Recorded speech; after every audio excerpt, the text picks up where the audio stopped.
Welcome student, स्वागत है आपका एवी क्लासेस के इस मंच पर। आज हम डिस्कस करेंगे हरियाणा जीके के 50 मोस्ट इंपॉर्टेंट क्वेश्चन का जो पार्ट 4 है। 3 पार्ट ऑलरेडी हमने इस चैनल पे अपलोड कर दिए हैं, तो ध्यान से देखिएगा। सारे के सारे जो क्वेश्चन है आज के मोस्ट इंपॉर्टेंट है। मोस्टली क्वेश्चन जो है ज्योग्राफी से होंगे और प्रीवियस ईयर क्वेश्चन है सारे के सारे आने वाले किसी भी कम्पिटिटिव एग्जाम के लिए बिल्कुल जो है मोस्ट इंपॉर्टेंट क्वेश्चन की सीरीज़ है ये। तो ध्यान से देखिएगा वीडियो को। यदि आपने चैनल को सब्सक्राइब नहीं किया तो चैनल को ज़रूर सब्सक्राइब कीजिएगा। तो आज का अपना जो पहला क्वेश्चन है वो देखिए क्या है। देखिए पहला क्वेश्चन है, हरियाणा का दक्षिणतम स्थान कौन सा है, यानी कि हरियाणा प्रदेश का जो दक्षिणतम बिंदु है वो कौन सा है।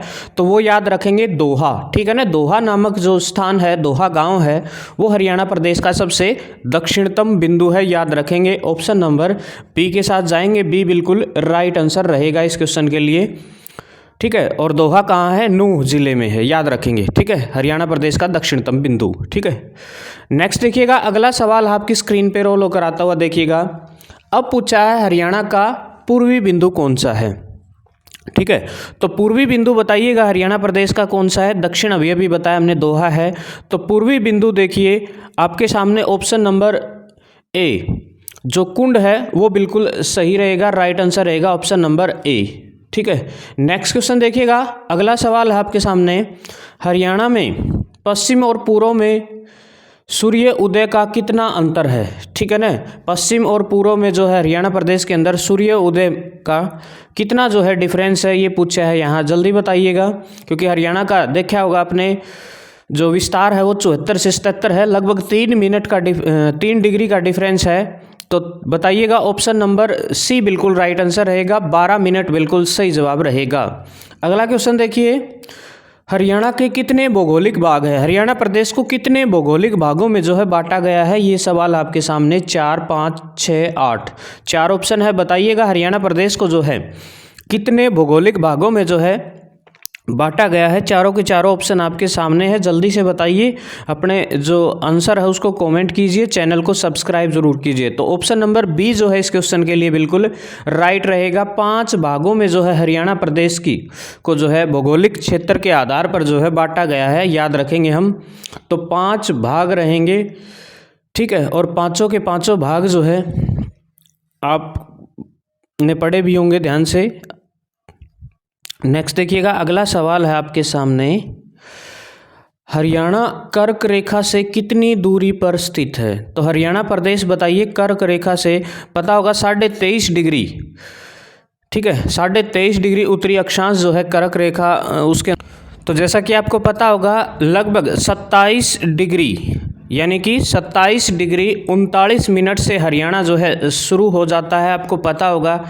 यानी कि लगभग 4 जो है डिग्री का अंतर है हरियाणा और कर्क रेखा के बीच में, और 1 डिग्री बराबर 111 किलोमीटर के आसपास होती है। यानी कि 111 किलोमीटर को यदि हम 4 डिग्री से मल्टीप्लाई कर दें तो लगभग 444 किलोमीटर आ गया, ठीक है।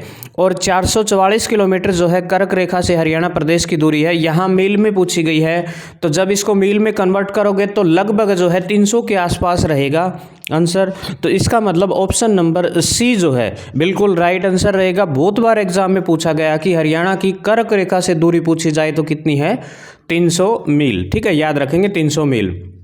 अगला देखिएगा, अगला सवाल आपके सामने कि हरियाणा प्रदेश की आकृति कैसी है। तो हरियाणा प्रदेश की आकृति जो है चतुर्भुज के आकार की है, लेकिन विषम चतुर्भुज, ठीक है ना। यानी कि कोई डायमेंशन उस चतुर्भुज की कोई शेप नहीं है कि आप उसको वर्ग आयत कुछ ऐसा बोल दे, लंबाई चौड़ाई बिल्कुल अलग अलग है, ठीक है। तो विषम चतुर्भुज के आकार का है हरियाणा प्रदेश। नेक्स्ट देखिएगा, अगला सवाल आपकी स्क्रीन पर है, शीशगंज गुरुद्वारा जो है कहाँ पर स्थित है, ये सवाल पूछा गया है। जो शीशगंज गुरुद्वारा है वो बताइए कहाँ पर स्थित है। तो राइट आंसर रहेगा अंबाला जो है बिल्कुल राइट रहेगा। ऑप्शन नंबर डी के साथ जाएंगे। अंबाला में जो है शीशगंज गुरुद्वारा स्थित है, तो right answer option number D रहेगा। नेक्स्ट क्वेश्चन देखिए आपकी स्क्रीन पे रोल होकर आता हुआ। तो सवाल है इस बार, महाभारत से है, भीष्म पितामह कितने दिनों तक तीरों पर लेटे रहने के बाद अपना शरीर का त्याग करते हैं। ठीक है, जैसा कि आपको पता होगा भीष्म पितामह जो है लंबे समय तक तीरों की शैया पर लेटे रहे, लगभग जो है 58 दिनों तक। ठीक है, 58 दिनों तक जो है तीरों की शैया पर लेटे रहे थे। नेक्स्ट क्वेश्चन देखिएगा, अगला सवाल आपके सामने मोस्ट इंपॉर्टेंट है, ध्यान से देखिएगा। पंजाब के वित्त आयुक्त जोयाफरी ने कब हिंदी भाषी अलग राज्य बनाने की मांग की थी। ठीक है, तो जो दूसरा गोलमेज आंदोलन था, दूसरा गोलमेज सम्मेलन था, उस सम्मेलन में जो है, जो दूसरा गोलमेज सम्मेलन था उस सम्मेलन में जो है इनके द्वारा ये बात बोली गई थी, पेश की गई थी कि हरियाणा प्रदेश को जो है नया राज्य, मतलब एक नया राज्य बनना चाहिए। तो 1931 में जो है ये बात जो है रखी गई थी। तो दूसरा गोलमेज सम्मेलन में जो है ये बात रखी गई थी कि हिंदी भाषा का एक नया राज्य बनना चाहिए। ठीक है, नेक्स्ट क्वेश्चन देखिएगा, हरियाणा के कितने जिले हरियाणा के एक ही जिलों से सीमा बनाते हैं। तो हरियाणा प्रदेश के 2 ही जिले हैं मात्र, याद रखेंगे। एक तो आपको पता होगा फतेहाबाद है, ठीक है, जो सिरसा के साथ जो है सिर्फ सीमा बनाने का काम करता है, और दूसरा ऊपर पंचकूला है। ठीक है, पंचकूला किसके साथ बनाता है, सिर्फ अंबाला के साथ। ठीक है, तो 2 राइट आंसर रहेगा, एक जिले को टच करते हैं ये दोनों। ठीक है, अगला सवाल आपकी स्क्रीन पे है, ध्यान से देखिएगा। हरियाणा में सबसे बड़ा गुरुद्वारा है, तो हरियाणा प्रदेश का सबसे बड़ा गुरुद्वारा जो है दमतान साहिब गुरुद्वारा है, याद रखेंगे। तो आपको दिखाई दे रहा होगा ऑप्शन नंबर 3 जो है बिल्कुल सही जवाब रहेगा इस क्वेश्चन के लिए, दमतान साहिब गुरुद्वारा। ठीक है, और फिर जो है आपको पता होगा ये भी बड़े फेमस गुरुद्वारे हैं, बताइए कपाल मोचन और लाखन माजरा, ये गुरुद्वारे कहाँ पर स्थित है, कॉमेंट करके ज़रूर बताइए। अगला क्वेश्चन देखिए, भिवानी नहर की लंबाई कितनी है। ठीक है, भिवानी नहर की लंबाई जो है 220 किलोमीटर है, तो ऑप्शन नंबर सी के साथ जाएंगे। अगला सवाल आपकी स्क्रीन पे है, देखिए, जवार नहर में पहली बार कब पानी छोड़ा गया। ठीक है, जवार नहर में जो है सबसे पहली बार जो है पानी छोड़ने का काम किया था 1976 में।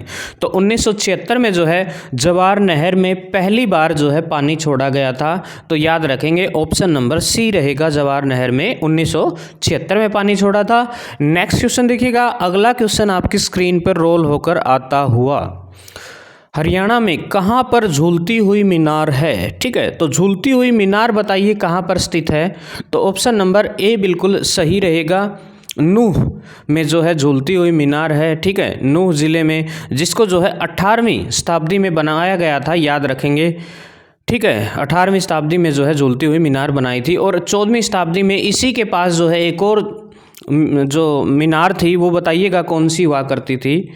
ठीक है, तो वो आपको बताना है, और झूलती हुई मीनार जो है 18वीं शताब्दी में बनाई गई थी। ठीक है, और इसी के पास एक 14वीं शताब्दी में जो है एक मीनार बनाई गई थी, बताइए वो कौन सी है, आप कमेंट करके उसका आंसर दे सकते हैं। तो यहाँ सिर्फ यही पूछा है कि झूलती हुई मीनार जो है। नेक्स्ट देखिएगा, हार्ट ऑफ हरियाणा के रूप में विकसित किया जाएगा। ठीक है, हार्ट ऑफ हरियाणा के रूप में जो है चरखी दादरी को विकसित किया जाएगा, याद रखेंगे ऑप्शन नंबर डी बिल्कुल राइट आंसर रहेगा। यदि हार्ट ऑफ हरियाणा पूछा जाए तो जींद रहेगा, याद रखेंगे, कई बार अक्सर सवाल पूछा जाता है। नेक्स्ट देखिए, दादरी की स्थापना किसने की थी। ठीक है, तो दादरी की स्थापना जो है बताइएगा, आपके सामने चारों ऑप्शन है, किसके द्वारा की गई थी, राजपूत बिल्हाल सिंह के द्वारा। ठीक है ना, राजपूत बिल्हान सिंह के द्वारा जो है की गई थी। अगला सवाल है, हरियाणा का प्राचीन प्रादेशिक नाम क्या था। तो हरियाणा प्रदेश का प्राचीन जो प्रादेशिक नाम था वो ब्रह्मवर था, ऑप्शन नंबर बी जो है इसके लिए राइट आंसर रहेगा। ठीक है, ऑप्शन नंबर बी जो है सही रहेगा। और अब जो है वर्तमान में हरियाणा प्रदेश को जो है भिन्न भिन्न नामों से जाना जाता है, और वर्तमान में जो है रोटी की भूमि भी जो है हरियाणा प्रदेश को कहा जाता है, ये भी हरियाणा के प्राचीन ही नाम थे। तो रोटी की भूमि जो है वर्तमान में हरियाणा प्रदेश को कहा जाता है, अनाज की अधिकता के कारण अनाज अच्छा खासा यहाँ पैदा होता है। तो प्राचीन काल में ब्रह्मवर्त कहा जाता था, और अब जो है रोटी की भूमि भी कहा जाता है। नेक्स्ट देखिएगा, मारकंडा नदी के क्षेत्र को क्या कहा जाता है। ठीक है, तो जल्दी बताइए, आपके सामने चारों ऑप्शन है। मारकंडा नदी के क्षेत्र को जो है बैट कहा जाता है, याद रखेंगे ऑप्शन नंबर बी जो है इसका राइट आंसर रहेगा। और देखिए आपकी जानकारी के लिए बता दूं, जो खादर है ये ठीक से लिखा नहीं जा रहा, तो खादर देखिए खादर, ठीक है, खादर जो है पंजाब के अंदर जो है बैट को ही कहा जाता है। हरियाणा प्रदेश में मारकंडा नदी के क्षेत्र को जो है बैट कहा जाता है और पंजाब में जो है खादर कहा जाता है, याद रखेंगे, ठीक है। और जैसा कि आपको पता होगा नाली जो है वो घग्गर नदी को या घग्गर नदी के आसपास के क्षेत्र को जो है नाली कहा जाता है। उसके बाद में बात करूँ भावर जो है शिवालिक जो श्रेणी है उसके जस्ट नीचे वाला क्षेत्र है, उस क्षेत्र को कहा जाता है, याद रखेंगे। तो यहाँ सवाल पूछा है कि मारकंडा नदी के क्षेत्र को क्या कहा जाता है, तो उसका आंसर रहेगा बैट, ठीक है ना। तो बैट इसका right answer option number B रहेगा। अगला सवाल देखिए घग्गर नदी हरियाणा के कितने जिलों से बहती है, ठीक है ना, ये बताना हरियाणा प्रदेश के कितने जिलों में जो है घग्गर नदी बहती है, ये सवाल पूछा गया है। इसको थोड़ा ठीक कर लेंगे। तो जैसा कि आपको पता होगा जो घग्गर नदी है हरियाणा के बिल्कुल जो है सीमा पंजाब के साथ जो सीमा लगती है उन जिलों से बहती है। तो पंजाब के साथ जो है 7 ज़िले हरियाणा प्रदेश के लगते हैं, ठीक है। तो 7 जिलों की सीमा जो है पंजाब के साथ लगती है, जैसा कि आपको पता होगा। तो उन 7 के 7 जिलों से तो नहीं बहती, लेकिन उनमें से जो है 5 जिलों के साथ के अंदर से जो है घग्गर नदी बहने का काम करती है। तो ऑप्शन नंबर ए बिल्कुल राइट आंसर रहेगा। तो 5 जिलों से क्या है घग्गर नदी बहती है, याद रखेंगे। अगला सवाल आपके सामने आपकी स्क्रीन पर है, साहिबी नदी किस जिले में नहीं बहती, ठीक है। तो साहिबी नदी आपको पता होगा रेवाड़ी में बहती है, गुरुग्राम में बहती है, झज्जर में बहती है, लेकिन रोहतक से नहीं बहती। ऑप्शन नंबर डी बिल्कुल राइट आंसर रहेगा, क्योंकि ऑप्शन नंबर डी के अंदर से साहिबी नदी नहीं बहती, ठीक है। तो राइट आंसर रहेगा option number D Rohtak. Next देखिएगा, अगला सवाल आपके सामने आपकी स्क्रीन पर, हरियाणा के तीसरी बार मुख्यमंत्री जब राष्ट्रपति शासन लगता है हरियाणा प्रदेश के अंदर, उस समय मुख्यमंत्री कौन हुआ करते थे। ये आपको पता होगा 1991 में जो है तीसरी बार राष्ट्रपति शासन लगता है, तो उस समय जो मुख्यमंत्री है ओम प्रकाश चौटाला हुआ करते थे, याद रखेंगे। ऑप्शन नंबर सी के साथ जाएंगे, ठीक है। तो ऑप्शन नंबर सी बिल्कुल सही रहेगा, ठीक है। तो 1991 में लगा था तीसरी बार, 3 बार जो है राष्ट्रपति शासन अब तक हरियाणा प्रदेश के अंदर लग चुका है, ठीक है। एक बार 1967 में, फिर 77 में, और फिर जो है 1991 में जो है आखिरी बार जो है हरियाणा प्रदेश के अंदर राष्ट्रपति शासन लगा था, और उस समय ओम प्रकाश चौटाला जो है हरियाणा प्रदेश के मुख्यमंत्री हुआ करते थे। अगला सवाल देखिए आपकी स्क्रीन पर रोल होकर आता हुआ, उस क्वेश्चन को ध्यान से देखिएगा।